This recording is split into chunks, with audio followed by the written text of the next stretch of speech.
ನೀವು ಒಳ್ಳೆ ಪ್ರಶ್ನೆ ಕೇಳಿದ್ರಿ. ಕುಂಭಕ ಪ್ರಾಣಾಯಾಮದಲ್ಲಿ ಕುಂಭಕ ಉಸಿರನ್ನು ಹಿಡಿಯೋದು. ಮನಸ್ಸನ್ನು ಹಿಡಿಬೇಕು ಅಂದರೆ ಉಸಿರನ್ನು ಹಿಡಿಬೇಕು.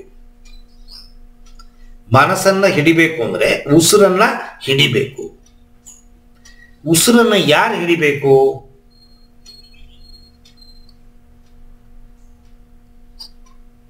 ಆಧ್ಯಾತ್ಮ ಸಾಧನೆಯನ್ನ ಪರಿಪೂರ್ಣವಾಗಿ ಮಾಡಿ ಮುಕ್ತಿಯನ್ನು ಪಡಿಬೇಕು ಅಂತನ್ನೋ ಯೋಚನೆ ಇರೋರು ಉಸಿರನ್ನು ಹಿಡಿಬೇಕು.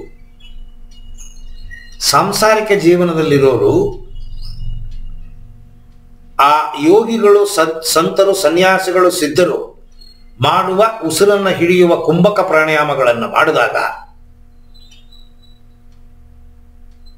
ಬೇರೆ ಬೇರೆ ಆಧ್ಯಾತ್ಮದ ಅನುಭವಗಳು ನಮಗೆ ಬಂದಾಗ ಮುಕ್ತಿಯ ದಾರಿಯಲ್ಲಿ ಹೋಗೋದಕ್ಕೆ ಬೇಕಾಗಿರೋ ಅನುಭವಗಳನ್ನು ಕುಂಭಕ ಪ್ರಾಣಾಯಾಮಗಳು ಕೊಡುತ್ತೆ. ಅಂದರೆ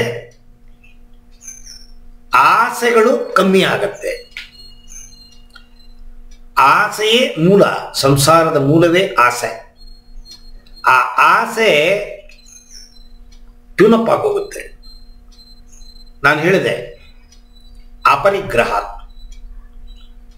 ಅಂದರೆ ನಮಗೆ ಕಂಟೆಂಟ್ಮೆಂಟ್ ಬಂದ್ಬಿಡುತ್ತೆ. ಸಾಕು,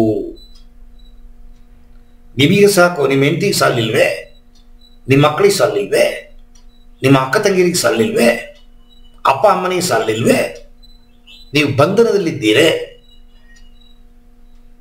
ಇಲ್ಲ, ನಿರ್ಧಾರ ತಗೊಳ್ಳಿ, ಬಂಧನದ ಬಿಡುಗಡೆ ಆಗ್ಬೇಕು. ನಾನು ರಾಘವೇಂದ್ರ ಸ್ವಾಮಿಗಳು ಬಂಧನ ಬಿಡುಗಡೆ ಆದರು. ಸಂಸಾರ ಮಾಡಿ ಮಕ್ಕಳಿಡೋದು ಬಿಟ್ಟುಬಿಟ್ರು. ತಪ್ಪಿಲ್ಲ, ಎರಡು ದೋಣಿಯಲ್ಲಿ ಕಾಲಿಡಬಾರದು. ಕುಂಭಕ ಪ್ರಾಣಾಯಾಮ ಮಾಡಿದ್ರೆ ನಿಮಗೆ ಈ ಬಂಧನದ ಬಿಡುಗಡೆ ಆಗೋಗುತ್ತೆ. ವೈರಾಗ್ಯ ಬಂದ್ಬಿಡುತ್ತೆ ನಿಮಗೆ. ಅದು ಬರಬೇಕು ಅಂತಾನೆ ಕುಂಭಕ ಮಾಡಬೇಕು.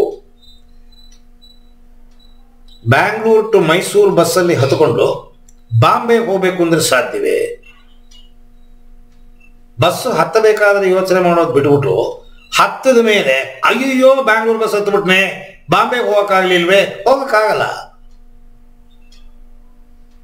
ಹೋಗ್ಬೋದು, ಬ್ಯಾಂಗ್ಳೂರ್ ಬಸ್ಸನ್ನು ಬಿಡ್ಬೇಕು ನೀವು. ಇಷ್ಟೇ ಸತ್ಯ. ಇದಕ್ಕಿನ್ನ ನನಗೆ LKG ಮಕ್ಕಳಿಗೆ ಹೇಳ್ದಂಗೆ ಹೇಳ್ತಾ ಇದ್ದೀನಿ, ಬೇರೆ ದಾರಿ ಇಲ್ಲ. ನೀವು ಸಂಸಾರ ಹಿಡಿದು ಬಿಟ್ಟಿದ್ದೀರಾ. ನನ್ನ ಅಪ್ರೋಚೇ ಬೇರೆ ಥರ, ಬೇರೆಯವ್ರಿಗೂ ನನಗೂ ಅದೇ ವ್ಯತ್ಯಾಸ. ಈಗ ನಾನು ಸಂಸಾರಸ್ಥ, ಸನ್ಯಾಸಿಯಾಗಿ ಬಾಳ್ತೀನಿ, ಸಂಸಾರಸ್ಥ. ಹಾಗೆ ಸನ್ಯಾಸಿ ಬಾಳೋದು ತುಂಬ ಕಷ್ಟ. ಸಂಸಾರದಲ್ಲಿ ಎಲ್ಲ ಇದ್ದು ಇಲ್ಲದೆ ಬಾಳೋದು ಬಲು ಕಷ್ಟ, ತುಂಬ ಕಷ್ಟ. ಅದು ಜಬ್ಬ ಕೇಳ್ಕೊತೀನಿ ಅಂತಲ್ಲ, ತುಂಬ ಕಷ್ಟ. ಅದು ಎಲ್ಲ ಇಟ್ಕೋಬೇಕು, ಯಾವುದು ಮುಟ್ಟಬಾರ್ದು, ಯಾವುದನ್ನು ಅಂಟಿಸ್ಕೋಬಾರ್ದು. ಅದು ತುಂಬ ಕಷ್ಟ. ಅದು ನಂದು ನಾನು ಅಂತನ್ನೋದು ಬಿಡುಗಡೆ ಆಗೋದೇ ಕುಂಭಕ ಪ್ರಾಣಾಯಾಮ ಮಾಡೋದ್ರಿಂದ.